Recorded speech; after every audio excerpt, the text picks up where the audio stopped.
টিপু একটু বেয়াদব কিন্তু হাস্যরসিক ছেলে, ৮ বছর। তার ছোট বোন ৬ বছর, একটু ভীতু কিন্তু বুদ্ধিমতী। দাদু মজাদার, কখনো সিরিয়াস আবার কখনো গুলতানি মারা মানুষ। ভুতুম পাখি, জাদুর পাখি, কথা বলে আর মাঝে মাঝে কৌতুক করে। হারি মামা গ্রামের লোভী খলনায়ক, সবকিছু নিজের জন্য নিতে চায়। সকালবেলা টিপুর বাড়ির উঠোন। টিপু দৌড়াচ্ছে, হাতে একটা ভাঙা খেলনা গাড়ি। মিষ্টি, টিপু এত দৌড়ালি কেন, আবার খেলনা ভাঙলি নাকি? হাসতে হাসতে, না রে, খেলনা ভাঙে না, খেলনা ভাঙাই আমার কাজ। মিষ্টি মুখ ফুলিয়ে, তুমি না একেবারে দুষ্টু।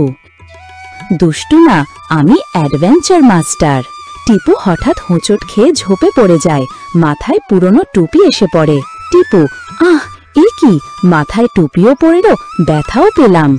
দাদু ধীরে ধীরে আসছে লাঠি নিয়ে। ওহে টিপু, মাথায় যা পড়েছে সেটা কিন্তু স্রেফ টুপি না, এটা হলো জাদুর টুপি।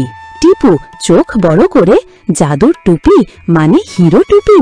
দাদু, হিরো নয়, যদি বুদ্ধি থাকে তবে হিরো, না হলে হবে চিরো।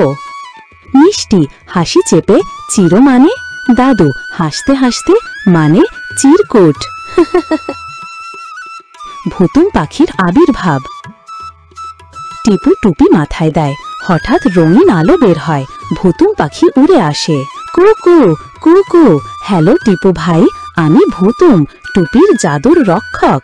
টিপু চমকে, হাই রে, পাখি আবার কথা বলে, তাহলে তোকে কড়াইতে ভেজে খাওয়ার আগে ভেবে নিতে হবে। ভুতুম রাগ করে, আরে বাপু, আমি ভুতুম, পাখি না, আমি এক্সপার্ট। মিষ্টি, এক্সপার্ট মানে? মানে সব কিছু জানি, কিন্তু গণিতের নামটা ছাড়া। প্রথম জাদু। মিষ্টি কান্না গলায়, আমার পুতুল ভেঙে গেছে। টিপু, দেখ এখন হিরো টিপুর ম্যাজিক শো। টুপি নাড়ায়, পুতুল নতুন হয়ে যায়। মিষ্টি খুশি হয়ে, বাহ, তুমি সত্যিই ম্যাজিক জানো। টিপু হাসি দিয়ে, আমি না, আমার টুপি জানে, আমি শুধু স্টাইল করি। হারি মামার ষড়যন্ত্র। হারি মামা